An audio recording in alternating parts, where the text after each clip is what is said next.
राधे राधे, जय श्री कृष्णा, जय श्री श्याम। सभी माता बहनों का मेरे यूट्यूब चैनल पर फिर से बहुत बहुत स्वागत है, अभिनंदन है, आभार है। आज की बड़ी ही पवित्र पावन कथा है एकादशी की। तो पौष मास के शुक्ल पक्ष की एकादशी, जिसका नाम है पुत्रदा एकादशी। यह एकादशी अक्षय फल देने वाली होती है, सुयोग पुत्र देने वाली होती है। जो भी मनवांछित फल होता है वो पूरा करती है। अगर किसी के संतान ना हो, जो माता विधिवत पूजन विष्णु भगवान की पूजा आराधना करती है और एकादशी का व्रत करती है, तो पुत्रदा एकादशी उसको अति सुंदर पुत्र प्रदान करती है। तो धर्मराज युधिष्ठिर ने पूछा, हे कृष्ण, अब आप पौष माह के व्रत के बारे में हमें समझाइए। इस दिन कौन से देवता का पूजन होता है तथा उसकी क्या विधि है, ये हमें समझाएं। इसी पर कृष्ण भगवान बोले, हे राजन, पौष मास की शुक्ल पक्ष की एकादशी का नाम पुत्रदा एकादशी है। इसका पूजन विधि पूर्वक करना चाहिए। इस व्रत में नारायण भगवान की पूजा करनी चाहिए। इसके पुण्य से मनुष्य तपस्वी, विद्वान, लक्ष्मीवान होता है। इसकी मैं एक कथा कहता हूँ, उसे ध्यान पूर्वक सुने। भद्रावली नगरी में सुकेतुमान राजा राज्य करता था। वह पुत्रहीन था और उसके कोई संतान नहीं थी। उसकी स्त्री का नाम सैब्या था। वह सदैव निपुत्री होने के कारण चिंतित रहती थी। इस पुत्रहीन राजा के पितर भी रो रो कर अपने पिंड लेते थे और सोचा करते थे कि इसके बाद हमें कौन पिंड देगा। इधर राजा भी राज्य वैभव से संतोष नहीं होता था। उसका एकमात्र कारण पुत्रहीन होना था। वह विचार करता रहता था कि मेरे मरने के बाद मुझे कौन पिंडदान करेगा। बिना पुत्र के पितरों और देवताओं से उत्तीर्ण नहीं हो सकते। जिस घर में पुत्र ना हो वहां सदैव अंधेरा रहता है। इसलिए मुझे पुत्र की उत्पत्ति के लिए प्रयत्न करना चाहिए।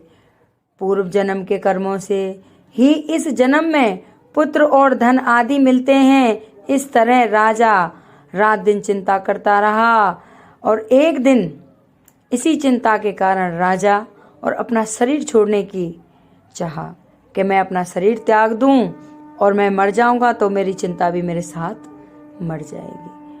तो शरीर त्यागने की सोची, फिर सोचा कि आत्मदाह करना तो महापाप है।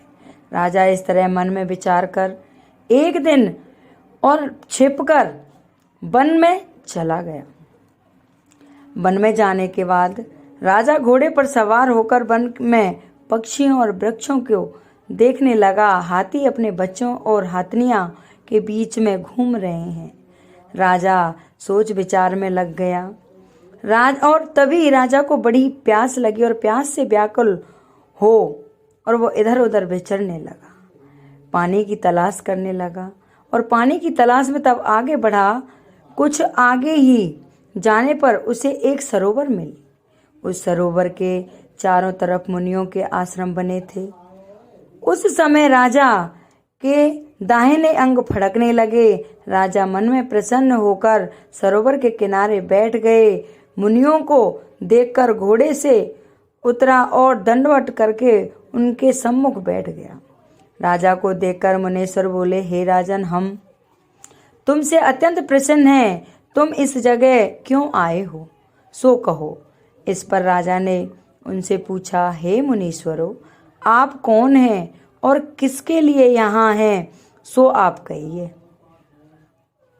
मुनि बोले, हे राजन, आज पुत्र की इच्छा करने वाले, संतान देने वाली पुत्रदा एकादशी है। हम लोग विश्व देव हैं और इस सरोवर पर स्नान करने आए हैं।